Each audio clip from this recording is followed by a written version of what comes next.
Salut à tous, je suis très contente de vous retrouver aujourd'hui dans une nouvelle vidéo que j'aurais dû filmer il y a à peu près 2 jours.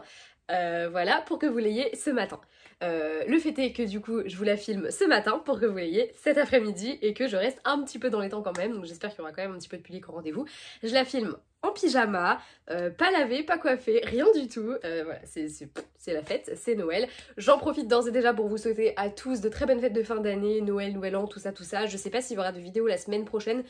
Normalement, il devrait, mais pour l'instant, je sais pas trop ce que je vais pouvoir vous filmer, donc voilà. Peut-être qu'il n'y en aura pas, et peut-être que j'aurais dû garder cette vidéo pour mercredi. Mais quel meilleur moment pour parler de romance de Noël que le week-end de Noël, justement. Puisqu'aujourd'hui, je vais vous présenter 10 romances que je vous conseille pour les fêtes de fin d'année, pour Noël. Parce que moi, personnellement, à Noël, c'est ce que je lis principalement. La romance de Noël, j'adore ça, accro de la romance que je suis forcément. Voilà, donc j'ai sélectionné parmi celles que j'ai lues 10 romances que j'avais envie de vous présenter aujourd'hui, qui sont mes 10 romances de Noël préférées. Voilà, il y a également quelques mentions honorables et les romances que je n'ai pas eu le temps de lire mais que je pense je vais lire. Si ce n'est pas cette année, ce sera sans doute l'année prochaine. Voilà, bref. Je prends mon petit carnet sur mes genoux pour essayer d'être un petit peu... voilà, parce qu'il y en a beaucoup qu'en fait j'ai en e-book et que j'ai pas en livre papier. Il y en a que 3 que j'ai à vous présenter qui sont des livres papier. Le reste c'est que des e-books, donc forcément bah, je les ai pas avec moi. Hein, voilà. Le premier roman, et pas des moindres, puisque je crois que c'est la première romance de Noël que j'ai lue. Il s'agit d'un roman de Juliette Bond qui pour moi est vraiment ma queen en termes de romances de Noël. J'aime vraiment beaucoup toutes ces romances de Noël, enfin toutes celles que j'ai lues en tout cas, je les aime. Elles auraient toutes pu être dans ce top 10, j'en ai sélectionné que 2, je me suis dit... bah, on va se calmer. Et du coup, je pense que c'est la première romance de Noël que j'ai lue en étant consciente que c'était une romance de Noël et de ce que c'était vraiment une romance de Noël en fait. Je pense que c'est la première fois que je suis rentrée dans le game de la romance de Noël. Il s'agit de Mon ex, sa copine, mon faux mec et moi, que j'adore. Voilà, il n'y a pas d'autre mot, j'aime trop. Déjà parce qu'on est sur le trope ex plus faux mec, et ça franchement... moi c'est le summum, j'adore le côté faux mec, je trouve que c'est vraiment typique des romances de Noël, parce que ça fonctionne très bien, tu sais, tu pars dans ta famille, t'as fait genre t'avais un mec, et du coup bah d'ailleurs il y en a un autre dont je vais vous parler plus tard, où c'est exactement ça, et du coup bah t'arrives avec ton faux mec, là en l'occurrence on a en plus le côté ex, et du coup pour faire un peu bisquer ton ex, tu fais croire que t'as un mec, voilà, cette romance elle est à la fois drôle, fun, touchante, on a le cadre aussi qui est vraiment très sympa, puisque l'héroïne elle est...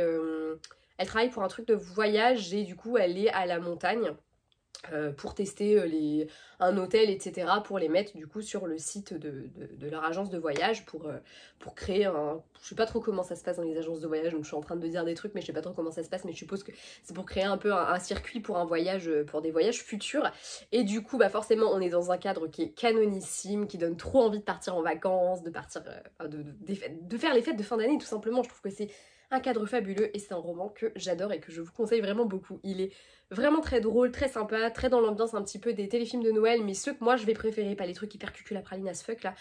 Non, c'est plutôt très mignon et en plus de ça, je trouve que l'alchimie marche énormément entre les deux protagonistes.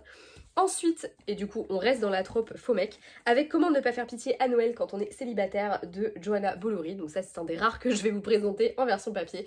Johanna Bolouri je l'aime beaucoup, je vous en ai déjà parlé sur cette chaîne parce que j'ai lu plusieurs de ses romans et de manière générale j'aime toujours beaucoup ce qu'elle fait. Elle a toujours des personnages un peu loufoques, toujours un petit groupe d'amis, des histoires familiales encore une fois très loufoques. C'est toujours très drôle, tendre et avec des personnages qui sont souvent assez touchants également. Ici on est sur une éternelle célibataire qui va entre guillemets embaucher, parce que c'est un bien grand mot de dire embaucher, mais demander à son voisin beaucoup plus jeune qu'elle de jouer le rôle de son petit ami auprès de sa famille parce qu'elle a fait croire depuis un moment qu'elle avait quelqu'un dans sa vie, parce qu'elle en a ras-le-bol de cette fameuse phrase « Et alors, tu ramènes quand quelqu'un ?» Ouais, on l'a tous déjà entendu hein, cette fameuse petite phrase. Donc voilà, c'est un roman qui est vachement drôle encore une fois. Moi, enfin, vous allez le voir, de toute façon c'est quelque chose qu'on retrouve beaucoup dans les romances de Noël que je vais vous présenter parce que c'est ce que je préfère, ce côté un peu amusant qui rend le truc un peu sympa.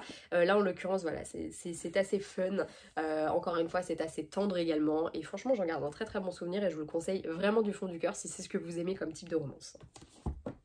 Ensuite j'ai sélectionné quelque chose dont je vous ai parlé il n'y a pas longtemps, donc je vais pas m'étendre sur le sujet puisque je vais vous parler de Noël autour du monde, qui est donc un recueil de nouvelles écrit donc par Alicia Garnier, Alison Germain, Amélie Astier et F.V. Estier. À chaque fois j'ai l'impression que j'écorche ce nom, je ne sais pas pourquoi. Voilà, avec du coup 4 romances de Noël sous forme de nouvelles et qui se déroulent du coup un petit peu aux 4 coins du monde et c'est super sympa. On en a une qui se passe en Suisse, une en Écosse, à New York et une au Canada. Bref, super sympa avec à chaque fois une thématique différente. On a de l'enemies to lovers au boulot avec de la proximité forcée. On a de l'amitié, friends to lovers. Hey, matez mon accent. On a également de la proximité forcée entre deux personnes qui ont un passé, du coup pardon, tout ça. Et on a également le premier date, etc. Et le Noël un peu tout seul, donc en mode bah vas-y on se retrouve pour notre date et voilà quoi. Bref, c'est 4 histoires que j'ai beaucoup aimées, je vous en parle beaucoup plus en détail dans les précédents, je crois que c'est le dernier update du mois de novembre. Voilà, n'hésitez pas à aller le voir, ça peut vous intéresser et je vous conseille vraiment ces nouvelles, elles sont toutes disponibles à l'unité via Amazon, je vous en ai déjà parlé plus d'une fois d'ailleurs, hein, donc n'hésitez pas à aller les lire, c'est très sympa et en plus de ça vous en avez pour tous les goûts, donc même s'il y a des thématiques qui vous plaisent pas, c'est plutôt cool et moi personnellement j'ai passé un très bon moment et je trouve que le format nouvelle se prête beaucoup. Là par exemple je vous sors cette vidéo beaucoup plus tard, à la base elle était prévue il y a au moins une semaine, hein, il faut le savoir, mais comme j'avais des livres que j'avais envie de caler dans cette vidéo, que je les avais pas encore lus, ou de pouvoir les caler dans cette vidéo, je voulais voilà, avancer un petit peu dans ces lectures avant de faire cette vidéo. Et du coup je trouve que c'est plutôt pas mal de vous présenter des nouvelles, parce que dans un sens, en plus elles sont disponibles en e-book, donc ça peut être l'occasion pour vous de les découvrir, voilà, je sais pas, aujourd'hui le 24 vous faites peut-être pas grand chose, et avant de rejoindre vos familles pour le réveillon ou pour Noël, et au moins vous avez le temps de lire une petite nouvelle qui vous mettra dans l'ambiance parce que franchement ça se lit en 1 heure, pas plus, largement même pour certaines, donc voilà, c'est toujours plutôt sympa. Et puis le côté instant de vie, moi c'est quelque chose que j'aime beaucoup et je trouve que ça se prête beaucoup à une histoire de Noël, voilà. Ensuite on retrouve, je pense, ma deuxième queen de Noël, Caro M. Lynn. J'espère que je déforme pas trop le nom, avec Cher Père Noël, je voudrais un mec, où une femme va envoyer un mail en mode liste au Père Noël, mais elle va se planter de destinataire, elle va l'envoyer à son boss qui plutôt le père fouettard quoi, hein. Clairement tu rigoles pas trop avec lui et du coup dedans elle va dévoiler notamment qu'elle aimerait bien un mec, ce genre de truc un peu voilà, très fun. C'est assez sympa, j'aime beaucoup la troupe patron-employé également quand c'est bien fait, je trouve que des fois c'est pas ouf et que ça tend un petit peu à être un peu limite. Là en l'occurrence je trouve que c'est plutôt bien fait, c'est encore une fois très fun. Vous l'attendiez, n'est-ce pas? Non, franchement, c'est assez drôle. Il y a un côté un peu enemies to lovers parce qu'au début, ils sont pas hyper... voilà. On a beaucoup de quiproquos, etc. aussi. Et je trouve que c'est hyper drôle. J'aime beaucoup l'ambiance des bureaux en période de fête. C'est quelque chose que j'ai vécu pour la première fois, moi, cette année, parce que jusque-là, je travaillais en magasin. Magasin en période de fête, c'est pas tout à fait pareil que le travail en bureau en période de fête, hein. On n'est pas vraiment sur le même level d'activité, déjà.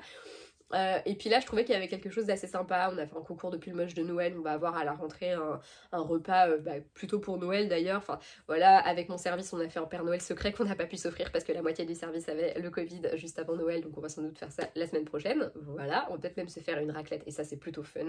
Enfin bref voilà, c'est une ambiance que j'avais jamais connue vraiment parce que c'est vrai que à Inter c'était pas trop ça, donc je trouve ça plutôt cool et je trouve que ça le transpose très bien. Cher Père Noël je voudrais un mec, j'ai vraiment beaucoup aimé. Et Caro Emeline nous fait toujours des romans pareils de Noël très fun, très touchants également, et moi j'aime vraiment beaucoup. Je pense que vraiment elle est juste après Juliette Bond dans mes petites favorites de romances de Noël. Ensuite, j'ai lu et j'ai beaucoup aimé le roman Tout en haut de ma liste de Emily Blaine, qui est un roman choral. On va donc suivre plusieurs protagonistes qui d'une manière ou d'une autre vont se retrouver liés, et d'ailleurs à la fin je crois qu'on les retrouve à peu près tous au même endroit et c'est plutôt sympa, avec à chaque fois 3 histoires différentes puisqu'on va suivre entre guillemets 3 couples en période de Noël. J'avais beaucoup aimé ce récit que j'avais lu d'une traite quasiment parce que je l'avais vraiment... Enfin je trouvais qu'en fait il était hyper addictif, le fait de suivre plusieurs histoires, ça faisait que même si y en avait une que t'aimais un peu moins que les autres, en fait tu te laissais porter par le truc, et j'avais aimé le fait qu'à la fin tous les liens un petit peu s'entremêlent, c'était vraiment très sympa et je vous le conseille vraiment beaucoup. C'est un roman qui se lit très vite, donc c'est vrai qu'à lire que ce soit là le week-end de Noël par exemple, ou que ce soit même là sur la semaine qui va s'écouler entre Noël et Nouvel An, parce que moi personnellement je vais pas m'arrêter aux romances de Noël juste parce que Noël est passé, au contraire je pense que la semaine prochaine je vais lire quasiment que ça aussi, hein. Voilà, et enfin personnellement voilà, c'est un roman que j'avais vraiment beaucoup aimé et je trouve qu'il se lit très rapidement, donc voilà, ça peut être plutôt sympa à lire pour aujourd'hui. Ensuite j'avais lu, je crois qu'il y a 2 ans maintenant, La surprise de Noël de Debbie Macomber, avec l'histoire d'une rencontre virtuelle, d'un quiproquo, de relations patron-employé. Voilà, c'était très sympa, la question de la notion familiale était vachement sympa. C'est pas un roman que je qualifierais de fun, je le qualifierais plutôt de touchant. On a notamment de mémoire le frère de l'héroïne qui est handicapé. je crois, si je dis pas, j'espère que je me dis pas de bêtises, mais il me semble qu'il voilà, il souffre d'un handicap, et du coup je trouve que ça avait rendu le lien familial hyper fort et hyper touchant. Et j'avais vraiment aimé ce roman. Pareil, il se lit très rapidement, c'est un roman qui est assez court. On a encore une fois l'ambiance des fêtes au boulot qui est très sympa. On a du coup cette histoire de rencontre virtuelle, puisqu'elle rencontre via internet un gars, etc. Et le courant passe bien, et il s'avère qu'elle ignore complètement la personne qui est derrière et qu'elle n'est pas au bout de ses surprises. Enfin voilà, et il y a des quiproquos aussi, parce que du coup elle va se rapprocher entre guillemets de deux hommes à la fois, et j'avais trouvé ça très très sympa. C'était vraiment une romance très très sympa. Voilà, je me répète, mais voilà. Je vous conseille également Love is in the Snow, quelle surprise, d'Alfreda Henwy, parce que je l'ai beaucoup aimé. Je l'ai lu il y a pas longtemps, je vous en ai parlé, donc je vais pas m'étendre longtemps sur le sujet. On y suit une autrice qui a perdu complètement le goût à l'écriture, qui arrive plus à écrire, et qui part dans un chalet offert par sa meilleure amie. Sa meilleure amie lui offre des vacances dans un chalet à la montagne pour qu'elle y retrouve l'inspiration, et elle va rencontrer Sawyer, père d'une jeune adolescente, et tous les deux ça a plutôt bien matché. Voilà. Bah écoutez, j'ai adoré, déjà parce que il y a le monde de l'écriture qui apparaît, et franchement bah moi j'ai trouvé ça hyper intéressant à découvrir et à creuser un petit peu, et puis parce que je suis très très fan du single dad, le père célibataire. Je trouve que c'est hyper sexy, surtout quand c'est un père célibataire à la montagne. Voilà, donc personnellement ça a matché de ouf. Je suis pas ultra fan de cette couverture, je préfère celle de la suite, je la trouve mieux, elle est plus dans l'ambiance de Noël. Là je trouve que c'est trop romance, c'est pas assez Noël. Voilà, je trouve ça dommage. Mais il est génial, et je vous conseille vraiment ce roman, et je reviendrai un peu plus tard sur sa suite, sa suite, le tome compagnon on va dire, qui est tout aussi génial, et je considère que c'est des romans qu'il faut lire, évidemment. J'ai également lu il y a peu de temps, et je vous le conseille également beaucoup, Retrouve-moi cet hiver pour le meilleur et pour le pire de Cindy Lia. Je suis également en train de lire du coup la suite de celui-ci, la suite, le tome compagnon, pareil, on va l'appeler comme ça. Très très bon roman avec des ex qui se retrouvent des années plus tard, on va faire des sauts dans le temps, c'est un roman qui est vraiment très sympa, qui se déroule également au milieu des montagnes, et ça c'est pareil, je sais pas pourquoi, c'est vraiment le truc qui fait rêver en période de fête, le côté Noël à la montagne. Franchement, j'aimerais trop faire ça un jour dans ma vie, louer un petit chalet à la montagne, en espérant qu'il y ait de la neige, parce que c'est vachement moins fun quand même. Et voilà, et franchement ça me ferait vraiment kiffer. Et du coup, je pense que c'est pour ça que j'aime autant les romans qui se déroulent dans des petits chalets à la montagne à Noël. Voilà, là en l'occurrence c'est très très sympa. Je crois pas qu'il soit vraiment question des fêtes de fin d'année dans celui-ci, c'est plus vraiment la notion de l'hiver, mais en l'occurrence c'est vraiment une romance que j'ai adorée et que je vous conseille vraiment beaucoup. J'ai beaucoup aimé le fait de se balader entre passé et présent, et de voir comment l'histoire elle s'est construite à la base, ce qui a fait tout déraper, et aujourd'hui ces deux ex qui se retrouvent. Je trouve que c'est plutôt très sympa, et les personnages sont vraiment top, je les ai adorés. Voilà. Ensuite on repart sur du Juliette Bond que je vous conseille également, il s'agit de Tu fais quoi pour Noël, je t'évite, c'est le dernier que j'ai lu d'elle. Il y en a un autre qui est sorti que j'ai toujours pas lu, qu'il faut que je lise. Je sais pas si je le lirai cette année, mais si c'est pas le cas je le lirai probablement l'année prochaine ou plus tard dans l'année, parce que je m'en fous de lire de la romance de Noël en plein été, ça ne me dérange absolument pas. Voilà, c'est un enemies to lovers avec de la proximité forcée, parce que du coup ils font partie de la même bande et ils se retrouvent à partir en vacances tous ensemble dans un chalet, et puis ça va être la guéguerre à celui qui fait le plus de coups de pute à l'autre. C'est giga drôle, on a des personnages qui sont ultra touchants, parce que de mémoire il me semble que les deux, l'héroïne et sa meilleure amie, elles ont un peu grandi ensemble en foyer si je dis pas de bêtises, donc on a ce côté là qui est très très intéressant. La relation entre les deux femmes est très touchante, et vraiment ça encore c'est drôle, c'est sexy, c'est très sympa, et moi j'ai adoré. J'aime beaucoup le côté enemies to lovers, déjà ça fait partie de mes romances favorites, et puis surtout j'aime beaucoup le côté proximité forcée, le fait de partir en vacances ensemble et les mauvais coups qu'ils se font, je trouve ça super drôle, donc je vous le conseille de ouf. Voilà. Roman de Caro Emeline, parce qu'après tout voilà, on a présenté deux romans de Juliette Bond, on ne s'arrête pas en si bon chemin, et on parle de Je te ferai aimer Noël, qui est aussi très sympa, et c'est mon premier de l'autrice d'ailleurs, et c'est ce qui m'avait poussé à lire un autre roman d'elle quand j'avais lu le résumé de l'autre, que je m'étais dit je vais aimer ça.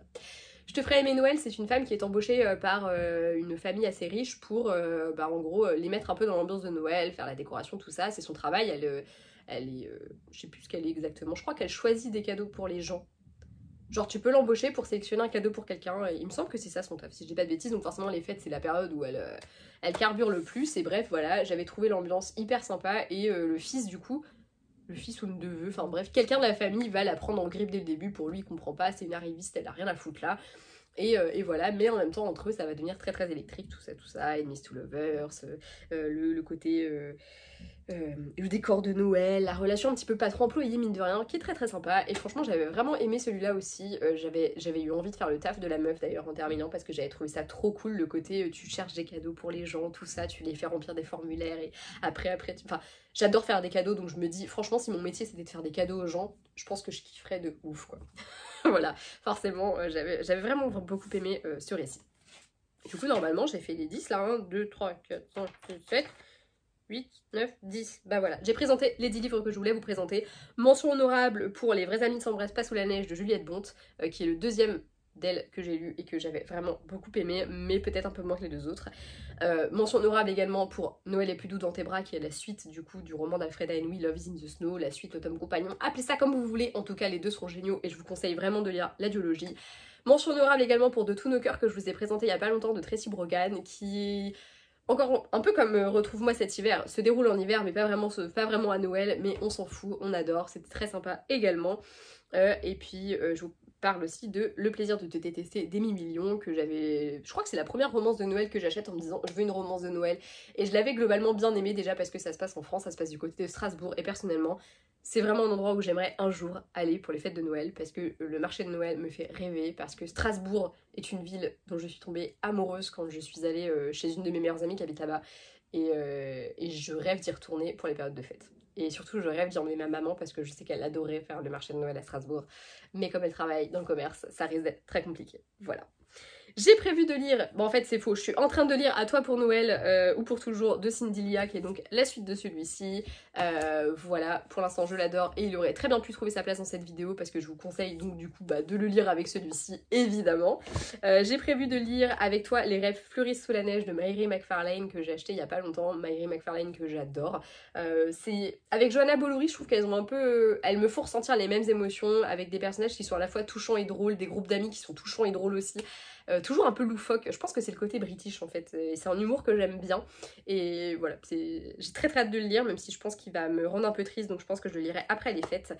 J'ai également prévu de lire Un Noël sans fin de Christina Loren, parce que Christina Loren, juste mes queens, je pense que c'est celle que j'ai le plus dans ma bibliothèque de romance, voilà, et parce que Noël, Christina Loren, c'est forcément un combo qui va marcher.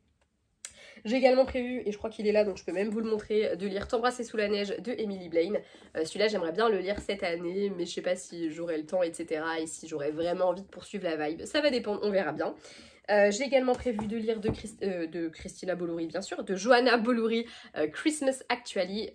Ça fait 2 ans qu'il est dans ma pile à lire et j'avoue que j'ai très très hâte de le lire. Lui je l'ai en e-book et franchement... Il y a moyen que je le lise cette année quand même. C'est possible que, voilà. Parce que c'est possible que je n'emmène que ma liseuse là pour ce week-end. Parce que je rentre lundi matin et je pars ce soir. Donc dans l'idée, ce serait plus logique. Et j'ai également prévu de lire, il est là, donc je peux vous le montrer aussi. Tac. Sexy Christmas Stranger de Charlie Laszlo. Avec une édition assez merdique. Mais voilà, on est sur un papa célibataire, sur un Enemies to Lovers, blablabla. Je l'avais commencé il y a quelques temps, mais pas du tout à la bonne période de l'année, donc j'étais pas du tout dedans. Et voilà. Après, il a l'air assez court, donc peut-être que je le lirai cette année, ou peut-être qu'il attendra encore indéfiniment dans ma bibliothèque. Je ne sais pas. C'est le genre de livre que j'avais acheté sur un coup de tête et que je ne sais pas quand est-ce que je lirai. Mais voilà, disons que ça c'est les romances de Noël que j'avoue j'aurais bien aimé lire cette année. Je ne sais pas si j'aurai le temps de lire tout ce que je veux. Mais c'est tout jamais. Voilà, j'espère que cette vidéo vous aura plu et que vous aurez retrouvé des recommandations de romances de Noël qui pourront vous plaire, que ce soit pour cette année, pour l'année prochaine. N'hésitez pas vous à me faire vos recommandations, je les attends avec grand plaisir parce que je suis vraiment vraiment très très fan de romances de Noël. Peut-être que j'aurai lu les livres que vous me proposerez, peut-être pas, peut-être que justement ça viendra agrandir ma pile à lire qui est déjà gargantuesque. Voilà, je vous fais de gros bisous et à bientôt, salut!